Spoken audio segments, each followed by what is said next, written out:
الرحمن الرحيم. سمعونا الفتحة في صحبة النبي الكريم صلى الله عليه وسلم.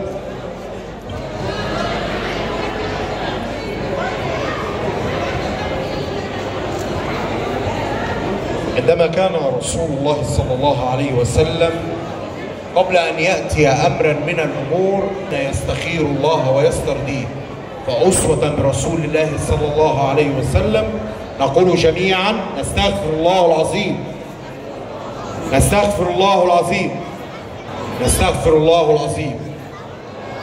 تبنا إلى الله ورجل الله وندمنا على ما فعلنا وعزمنا على عدم العودة إلى معصية تغضب الله، وبرئنا من كل دين تخالف دين الإسلام، ونشهد أن لا إله إلا الله، نشهد أن سيدنا محمدا عبده ورسوله صلوات الله وسلامه عليه.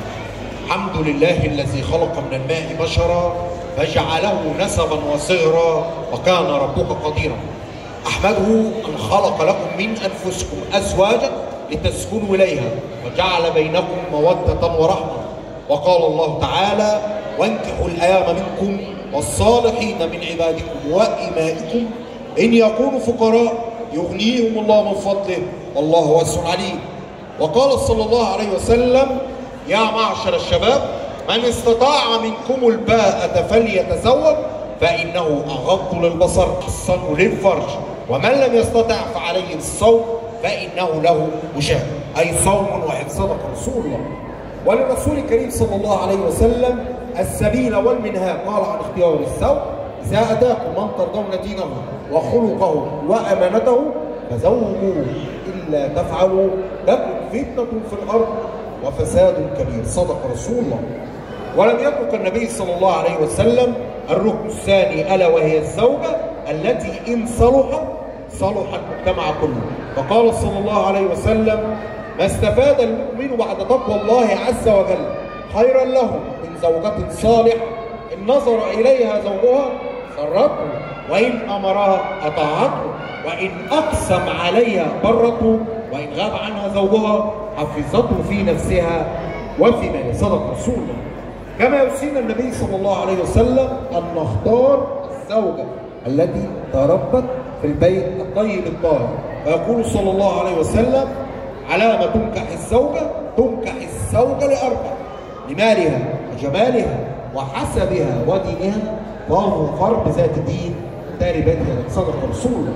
كما أوجب المصطفى صلوات الله وسلامه عليه طاعة الزوجة لزوجها، كما أوجب الجزاء لمن تخالف أمر زوجها.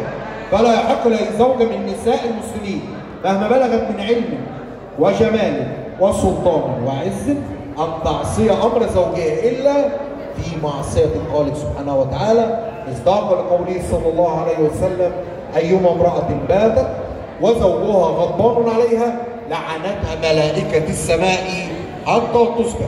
وأخيرا يوصينا الرسول بالنساء فيقول: ألا فاستوصوا بالنساء خيرا. أنت معايا؟ استوصوا. صدق رسول الله. نسأل الله أن يوفق العروسين، نسأل الله العروسين آمين، وأن يشملهما بعنايته ورعايته، وأن يجعل التوفيق حليفهما، وأن يجعل منهما السورية الصالحة.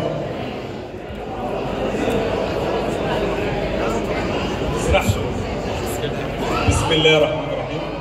وعلى بركة الله وبكل الرضا والسعادة زوجتك موكلتي الآنسة يارا البكر الرشيد بصفتي وكيلا شرعيا على كتاب الله وعلى سنة رسول الله وعلى الصداق المسمى بينهم وعلى المذاهب المسلمين جميعا. بسم الله الرحمن الرحيم. وعلى بركة الله وبكل الرضا والسعادة قبلت زواجها لنفسي وبنفسي على كتاب الله وعلى سنة رسول الله وعلى الصداق المسمى بيننا وعلى مذاهب المسلمين جميعا. اشهدوا يا حاضرين صلى الله وسلم على سيدنا محمد. نقول للزوجين دعاء رسول الله صلى الله عليه وسلم: بارك الله لكما وبارك عليكما وبارك فيكما وجمع بينكما في خير ورزقكما السرية الصالحة.